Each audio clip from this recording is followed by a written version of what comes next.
आणि या अर्थसंकल्पामध्ये शेतकऱ्यांसाठी ज्या घोषणा करण्यात आलेल्या आहेत त्याचा शेतकऱ्यांवर नेमका काय परिणाम होणार आहेत आणि राज्यातला बळीराजा यावर खुश आहे का, या संदर्भात बोलण्यासाठी आपल्या सोबत आहेत शेतकरी नेते विजय जावंदिया. विजय सर नमस्कार. नमस्कार. बर, विजय सर, मला वाटतं आजच्या घोषणा महत्त्वाच्या ज्या आहेत शेतकऱ्यांच्या त्या तुम्ही ऐकल्या असतीलच. त्यातली शेतकरी कर्जमाफीची घोषणा ही अपेक्षित होती आणि ती येईल असे वाटत होतं, कारण मागच्या वेळेस त्यांनी आश्वासन सुद्धा तुम्हाला दिलं होतं. आज जी घोषणा झालेली आहे 2 लाखांपर्यंतचं कर्ज माफ केलं जाणार आहे, यानं शेतकरी खुश आहेत का? नाही, शेतकरी खुश कसा होईल? तो होईल केव्हा जेव्हा त्याला या वर्षी जून महिन्यात पेरणी करता ताबडतोब कर्ज मिळेल तेव्हा. ओके. तो थकीत आहे बँकेचा, त्याचं कर्ज माफ झालं तर बँका कर्ज देतील त्याला. आता यांनी नुसती घोषणा केली आहे. आता या घोषणेमध्ये सुद्धा शब्दछल कसा आहे? 30 सप्टेंबर 2025 पर्यंत जे थकीत आहेत त्यांचं 2 लाखाचं कर्ज माफ होणार आहे. आता 25च्या जून महिन्यात खरीपाचं कर्ज घेतलेला शेतकरी हा सप्टेंबर मध्ये थकीत होतच नाही. त्याचं कर्ज थकीत होतं मार्च महिन्यामध्ये. मग त्याचं कर्ज माफ होणार आहे का? तो थकीत आहे. यावर्षी त्याला बँकेने कर्ज दिलं नाही, तो थकीत होता म्हणून. त्याची स्पष्टता नाहीये. ज्या शेतकऱ्यांवर 3 लाखाचं कर्ज आहे त्याचे 2 लाख जर माफ होणार असतील, त्यांनी 1 लाख दिलं तर तो कर्जमुक्त होऊन त्याला पुन्हा बँक कर्ज देणार का, याची स्पष्टता नाही आहे. मला समजत नाही की काय करू इच्छितात आहे. आणि 2026 मध्ये तुम्ही ओला दुष्काळ जाहीर केला, दुष्काळ सदृश परिस्थिती जाहीर केली. त्या शेतकऱ्यांच्या कर्जाचं काय आहे जे बच्चू कडू आणि त्या आंदोलनातले लोक मागणी करत होते की चालू कर्जही माफ झालं पाहिजे. मला काय वाटतंय की देवेंद्र फडणवीसांनी निश्चित याच्यात शब्दछल केलेला आहे. पण याच्या सोबत त्यांनी एक जी गोष्ट केली तिकडे मी सगळ्यांचं लक्ष वेधतो, जे आता उद्धव ठाकरे बोलत होते की मृगजळ दाखवतात.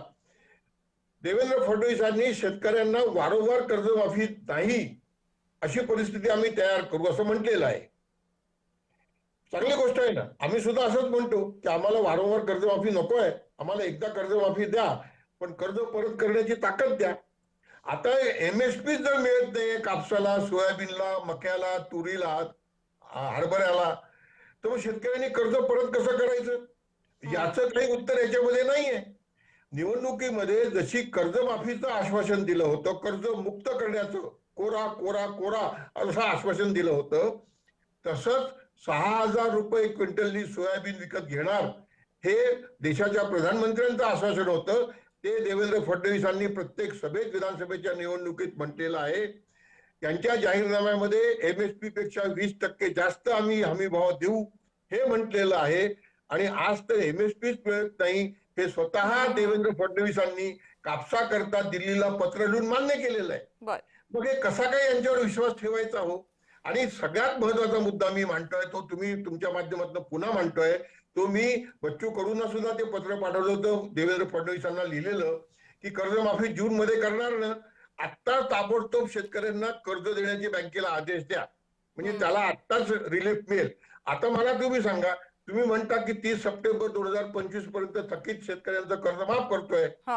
या वर्षी जून महिन्यात त्यांना खरीपाची पेरणी करायची आहे, मे पासून त्यांना तयारी करायची आहे.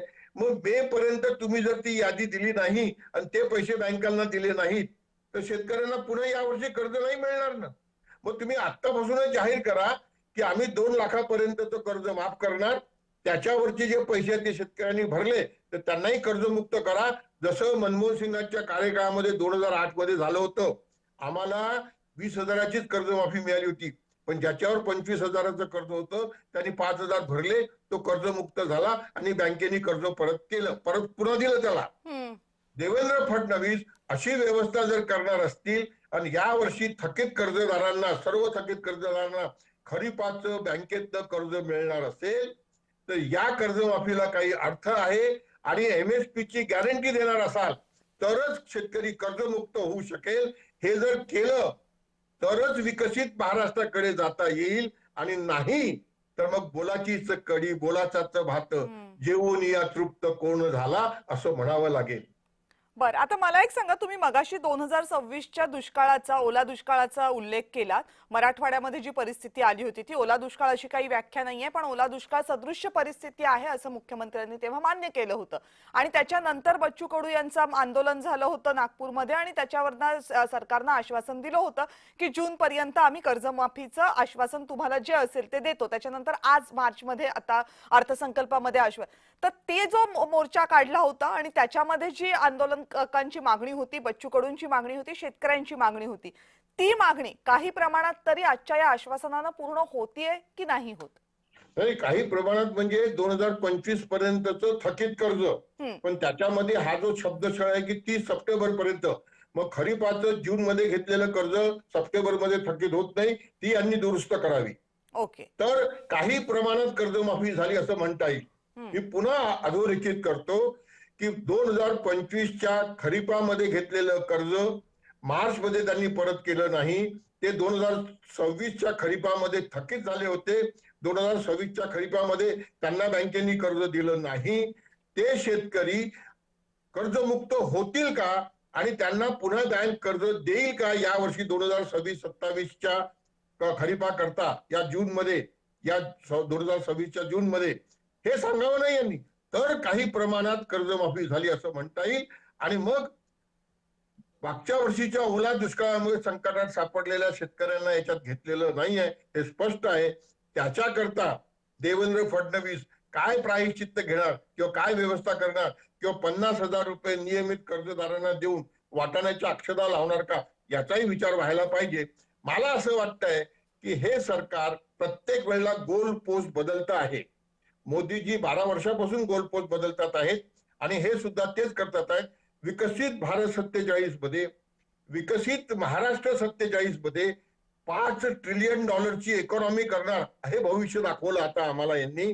भविष्यात मी प्रश्न विचारतो कारण की या भाषणात मजुरांचा उल्लेख केलेला आहे देवेंद्र भाऊंनी, की मजुरांचाही विचार करू. मग मला देवेंद्र भाऊंनी सांगावं की 2047 मध्ये विकसित महाराष्ट्रात महाराष्ट्रातल्या शेतमजुराची मजुरी किती होणार आहे, ती देण्याची ताकद शेतकऱ्यांमध्ये यावी याच्याकरता आतापासून महाराष्ट्र सरकार काय काय पावलं उचलत आहे. दरवर्षी मजुरांची मजुरी किती वाढेल हे सांगताय. 9% विकास दर हा उद्योगाचा आहे, हे महाराष्ट्राच्या आर्थिक सर्वेक्षणात आलेलं आहे. आणि 3% शेतीचा आहे. ही गॅप भरून कशी काढणार हे देवेंद्र फडणवीसांनी सांगावं. आणि नाही तर सगळ्या आमदारांनी हा प्रश्न विचारावा विधानसभेमध्ये बजेटच्या चर्चेत, लाईन बाजूला ठेवून की MSP जर मिळत नसेल तर शेतकऱ्यांनी कर्ज परत कसं करायचं. आणि आमदार विचारणार नसतील तर गावागावातल्या शेतकऱ्यांनी आपापल्या आमदाराला गावागावात हा प्रश्न विचारला पाहिजे. एवढीच विनंती मी सगळ्या शेतकऱ्यांना करू शकतो. बरं, आता याच्यामध्ये आणखीन काही प्रश्न उपस्थित होत आहेत की तुम्ही म्हणालात की थकीत कर्ज आणि सरकारनं थकीत कर्जाचा, पण कर्ज थकीत नेमकं होतं कधी? म्हणजे आता मला सर्वसामान्य माणूस म्हणून किंवा शहरातल्या व्यक्ती म्हणून आम्हाला प्रश्न असा पडतो की ज्यानं कर्ज फेडलेलं नाहीये त्याला 2 लाखापर्यंतचं कर्ज सरकार माफ करणार आहे, पण ज्यानं प्रामाणिकपणे कर्ज फेडलेलं आहे त्याला 50,000च इन्सेंटिव्ह मिळणार आहे. म्हणजे जे प्रामाणिकपणे कर्ज फेडतायत त्यांना निरुत्साह नाउमेद केल्यासारखं आहे ना, की मी जर प्रामाणिकपणे फेडलं तर मला 50,000च मिळणार आहे, पण नाही फेडलं तर 2 लाख माफ होणार आहेत. मी तेच म्हणतो आहे की ज्यांनी नियमित भरलं त्यांनी जर 2 लाखाचं कर्ज घेत घेत जर ते नियमित भरलं असेल तर त्यांना का 50,000, त्यांनाही 2 लाखाचं कर्ज माफ करा ना. त्यांच्या अकाउंट मध्ये 2 लाख द्या ना. ही दातारी दाखवा ना.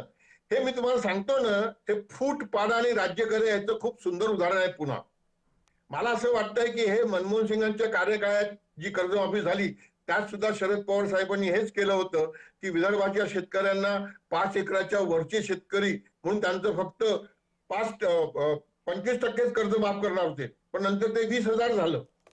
पण तिकडे लाखोंची कर्ज माफ झाली होती. अरे देवेंद्र फडणवीस साहेब, तुम्ही तर विदर्भाचे मराठवाड्याचे कोरवू शेतकऱ्यांचे प्रतिनिधी म्हणून तिथे बसलेला आहात, तर कोरवू शेतकऱ्यांना तर कमीत कमी जाहीर करा की कितीही कर्ज असेल त्याचं तो 7/12 कोरा होणार आहे. तो नियमित असो अनियमित असो, त्याला 2 लाखाचं कर्ज तुम्ही म्हणता, त्यास प्रत्येक शेतकऱ्याला 2 लाखाचं कोरवू शेतकऱ्यांना माफ करू.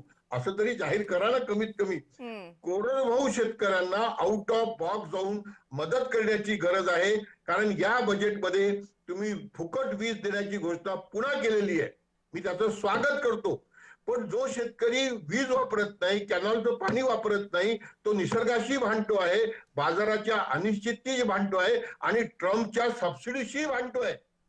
त्या शेतकऱ्याला तुम्ही मदत करणार की नाही करणार देवेंद्र भाऊ, हा खरा महत्वाचा प्रश्न आहे. तुम्ही जर मला परवानगी देत असाल तर मी एक मागणी करतो तुमच्या माध्यमातून. कारण अमेरिकेच्या करारात लाल ज्वारी आयात करण्याची घोषणा झालेली आहे. अरे लाल ज्वारी कशाला आयात करता हो? विदर्भ आणि मराठवाड्यामध्ये जी खरीपाची ज्वारी बाद झालेली आहे, मोदी साहेबांनी मिलेट वर्ष जाहीर केलेलं आहे, तिथे जर ती ज्वारी खरीपाची पुन्हा जिवंत करता येत नसेल तर आम्ही कोणाला प्रार्थना करावी हो? मी देवेंद्र भाऊंना विनंती करतो की तुम्ही बजेटमध्ये पुरवणी मागणी करा की जे जे लोक ज्वारी पेरतील विदर्भ आणि मराठवाड्यामध्ये त्यांचं पेरणीपासून कापणीपर्यंतचं काम हे रोजगार हमी योजनेतनं करून दिलं जाईल. अमेरिकेतली लाल ज्वारी आणण्याची गरज नाही. विदर्भातला मराठवाड्यातला शेतकरी तुम्हाला ज्वारी उत्पादन करून देईल आणि तुमची गरज भागवेल. आहे का तयारी याची? एवढं तरी करावं देवेंद्र भाऊ की एक आउट ऑफ बॉक्स जाऊन कोरडवाहू शेतकऱ्यांच्या पाठीमागे महाराष्ट्राच्या सरकारची तिजोरी रोजगार हमी योजनेचे वेगळे पैसे तुमच्याजवळ त्यातनं उभी करा ना. तुम्हाला लोक दुवा देतील आणि राम ही बुद्धी देवो यांना, अशी मी रामाकडे प्रार्थना करतो. बरं, म्हणजे सगळ्यात एक यातला महत्त्वाचा अधोरेखित करण्याचा मुद्दा की सप्टेंबर 2025च्या ऐवजी जर जून 2025 जसं आधी आश्वासन दिलं होतं तसं केलं असतं तर बऱ्याचशा शेतकऱ्यांना मोठा दिलासा मिळाला असता. आणि सगळ्यात आणखीन एक महत्त्वाचा मुद्दा जो तुम्ही उपस्थित केलेला आहे की नव्यानं जे कर्ज शेतकऱ्यांना हवं आहे त्याच्यासाठीची वाट यामुळे मोकळी होणार आहे की नाही, हा महत्त्वाचा सवाल आहे. अपेक्षा करूयात की अर्थसंकल्पावर चर्चा जेव्हा होईल त्यावेळेस या प्रश्नांची उत्तरं आपल्याला मिळतील आणि त्यानंतर याच्यावर आणखीन विस्तृत चर्चा आपल्याला करता येईल. तुर्तास धन्यवाद विजय सर या सगळ्या प्रतिक्रियेबद्दल आणि विश्लेषणाबद्दल.